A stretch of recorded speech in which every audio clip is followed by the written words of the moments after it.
Well, hi and welcome back to my shop where I'm continuing to work on this really nice 5-tube radio. It's really nice because the cabinet is beautiful, but I've already noticed that this flippy antenna, as I kind of predicted, it's already broken away. One of the wires has given up the ghost. So I'm going to fix this first before I do anything more, because with this flopping around, the situation's only going to get worse and worse and worse. And you're watching it get worse and worse and worse right in front of you. So I don't worry about the wires right now. I worry about sticking this back in place, because the glue they used is not gluing anything anymore. So let's see, what kind of glue would we use on that?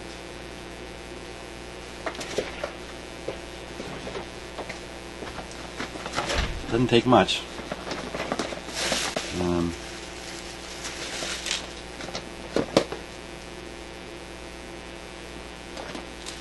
bit of contact cement here. Contact cement. Could use that. That would work. A little smelly in the process. What else have I got in here?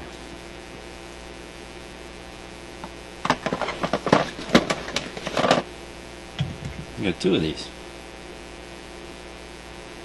Plastic, vinyl, metal, tile, leather, rubber. Well, it's contact cement. Pretty much stick anything together. I think that's what we'll use. Just a few little dabs here and there. And we'll be in good shape.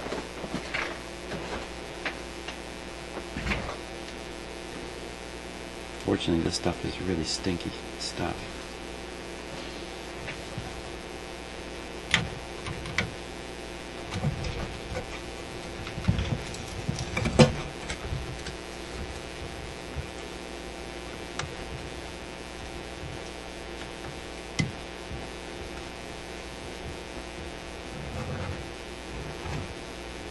Yikes.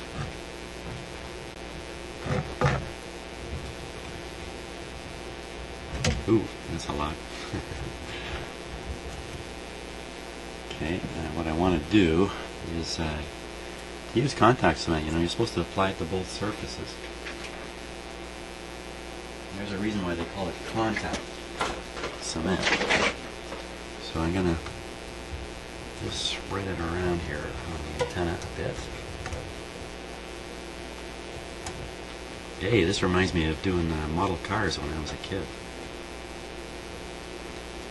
Okay, so now there's glue on the back of this and on the front of it. If you know what I mean. It's not quite set right, is it? And I'm just going to cut this wire. It's. I can pull this away.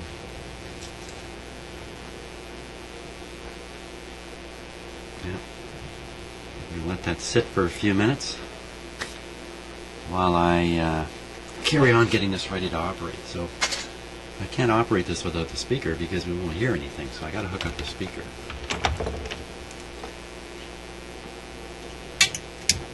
So I'll put a couple clips on here. Spring-loaded speaker terminals that I'm sure must lead to trouble. See, maybe I'll solder some wires right in here and get rid of this clip arrangement, because I'm really worried it's just not going to be reliable. So why wouldn't they have soldered wires in here and made it so you could pull the chassis out and have the wires? And the reason is, wires cost money. And there's probably manufacturing issues around it. And once they got to the point where they're putting the chassis into the case, shove it in there, there's no need to solder up a wire or anything. So it's probably around manufacturing techniques and that. I see my glue is kind of wandering out of the glue area. Ooh, I don't want to touch it with that.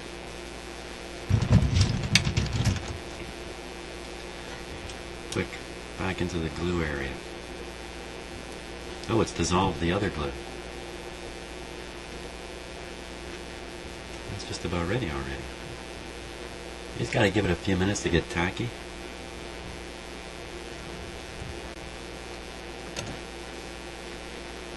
Okay, so we have the speaker connected the power cord is right here.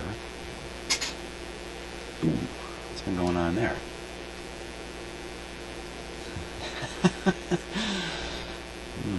Let's just take a closer look at that. Bit of a funny situation here.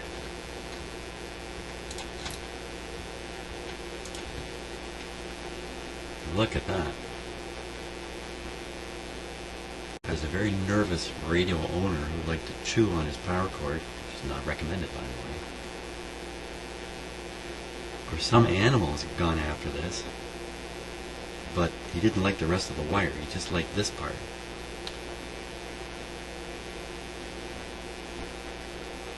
Really? And it's really chewed up.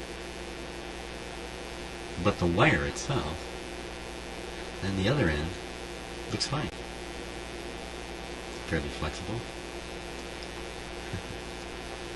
So you gotta wonder what was the flavor of this that got some animal really excited about it. Probably a mouse. Don't see any other evidence of animal activity. So, oh well. Not afraid to operate it though. Now, my power plug-in cord is a distance away here. I can't get to it. It's here. I'll move the whole show around.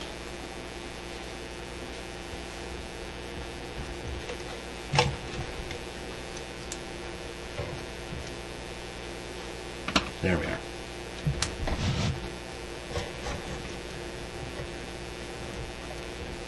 Okay, I think this is probably ready to stick now. And one shot at it. Never ever try to unstick things that you stick with contact cement.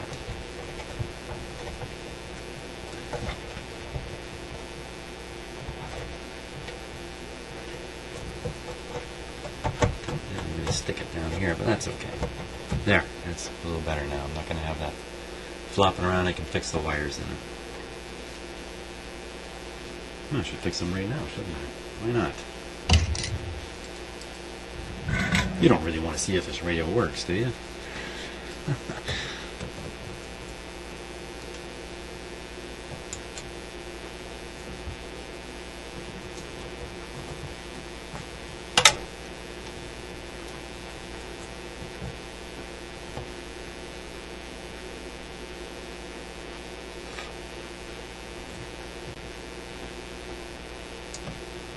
It didn't work.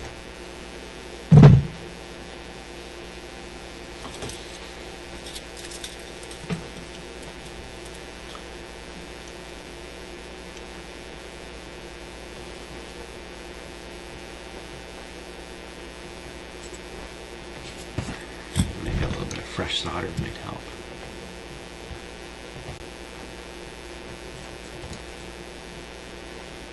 Oh, I don't think so.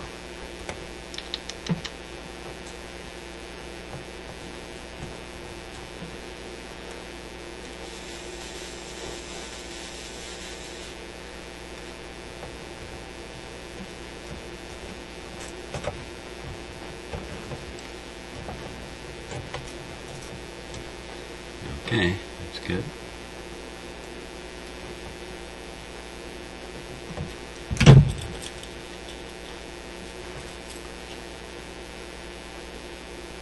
Fresh solder, that's kind of a weird statement, isn't it? Sir, your new car has been built with fresh steel, none of that old steel. This stuff's fresh.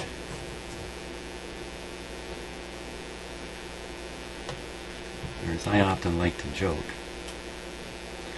because I live right outside of a nuclear power plant, that my electricity is fresh.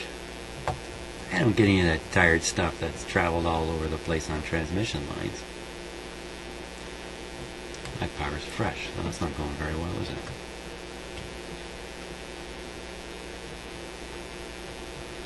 In fact, yes, I do get my power from a number of nuclear power plants here in Ontario. About half our electricity is generated with nuclear power. Most of the rest is hydroelectric power, Niagara Falls in particular.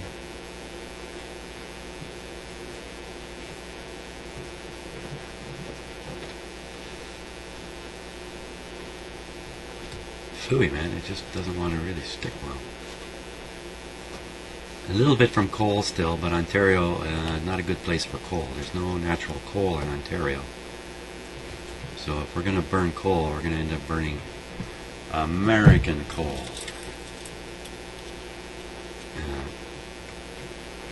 And it's expensive because it has to be transported in bulk up here. There used to be a big coal burning power plant in Toronto. It still exists, but it's not used. And of course they bring the coal in by the shipload. You had to build the power plant on the lakeshore so it could receive the coal from ships, along with the need for the massive amounts of cooling water. Okay, so that's okay. That's okay. But where I really get my power from at my house is a gigantic windmill. I'm not kidding you. There is a gigantic windmill. The gigantic's a 1.3 megawatt windmill. That's among the biggest going. And it's just not even a kilometer from my house.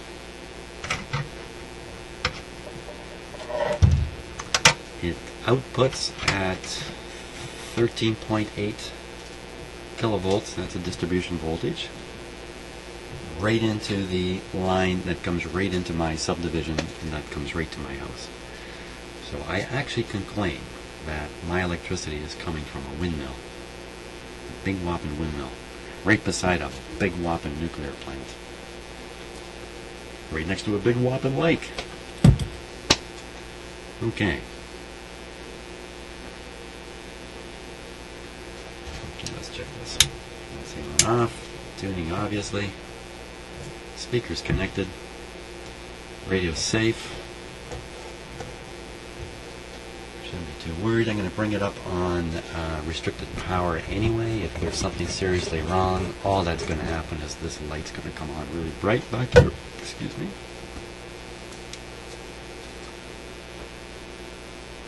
I think we're ready to start it up. I think we finally reached that moment. I can't delay it any longer.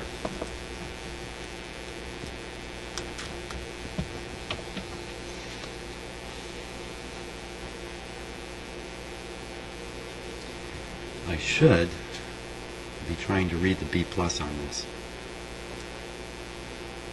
but you know what, I just can't. I'm going to leave it as is. If I could clip something up here easily, I would, but I really can't. But one thing I will clip on here is my hot chassis warning light. So I want to connect that to a ground point. This speaker terminal will do the trick. You can see that this speaker terminal is connected to this ground band that runs right around the whole radio. So, and the reason for the hot chassis warning light, which you need to look up here a little bit, this red light here, is because, without explaining it in detail, depends which way I plug this in, as to whether this chassis is hot when the radio is switched on, or whether it's hot when the radio is switched off. We'll see if I can actually demonstrate this. As simple a matter as this is, I still find it a little bit of a brain teaser about this hot chassis thing. So, get that set. Okay, everything's armed. One last look. Put away a tool or two.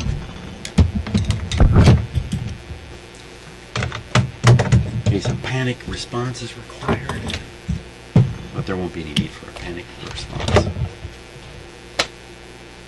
And get my camera out of there.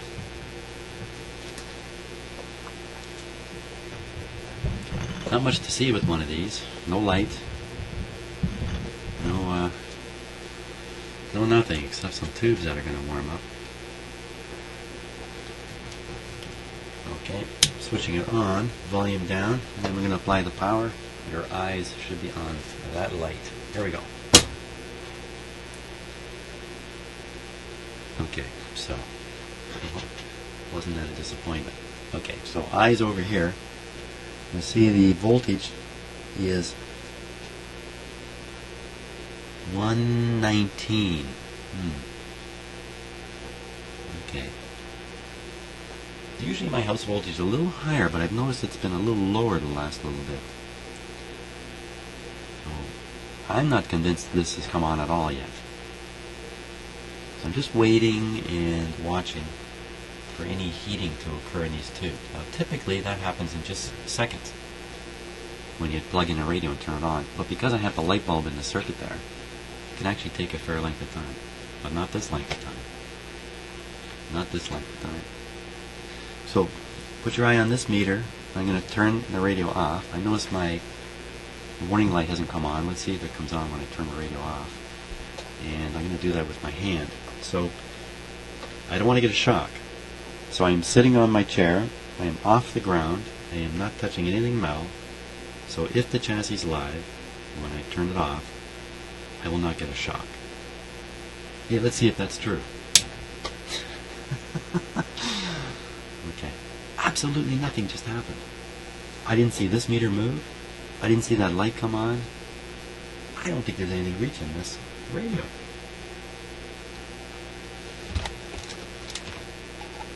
And that could simply be because this plug may not be in here properly. If I wiggle this plug, it may come on. But let's be a little more scientific about it and measure it.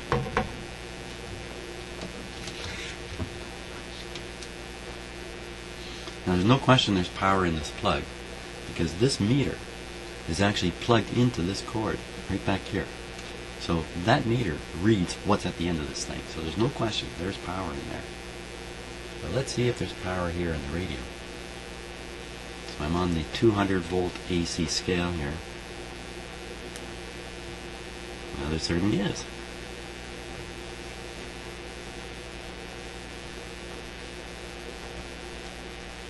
Look at that. The switch is off, so we should see that power across the switch.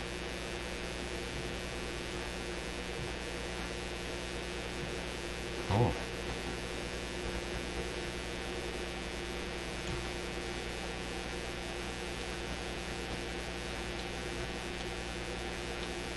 I have to think about this a little bit. I mean, what I reached the conclusion in my mind already is this radio's service days ended when one of these tubes failed, and it's never ever been replaced, and no one's ever done anything to it. And all we've got here is a tube with an open heater.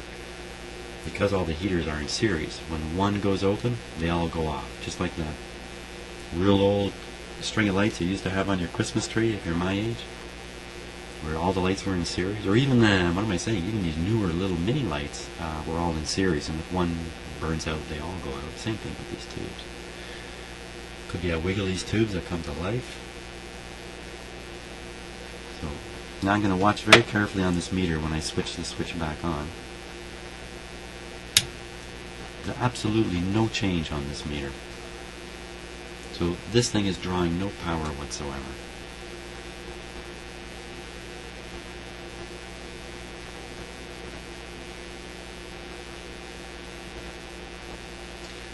And the best way to figure out which tube it is, well, there's a couple of ways. One is if you have all the replacements available, you just start replacing them until the thing comes to life.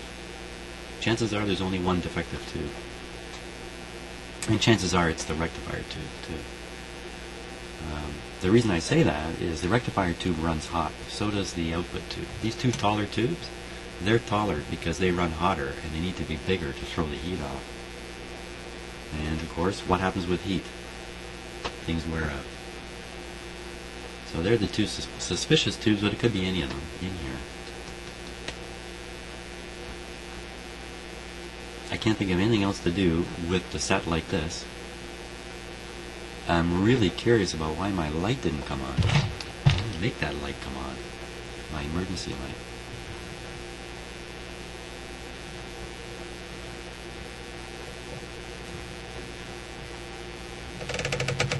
And now I'm wondering, or my hot chassis light. My hot chassis light doesn't light. Let's see. There it goes. There's no hot chassis in this. Is that true?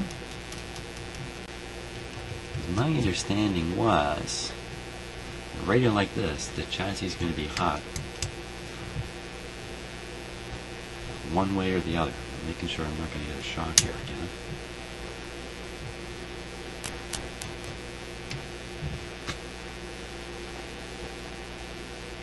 Okay, it's a bit of a mystery.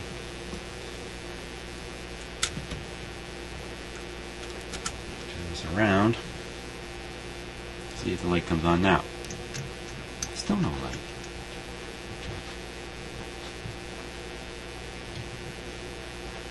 Okay, I'm making sure I'm not touching anything.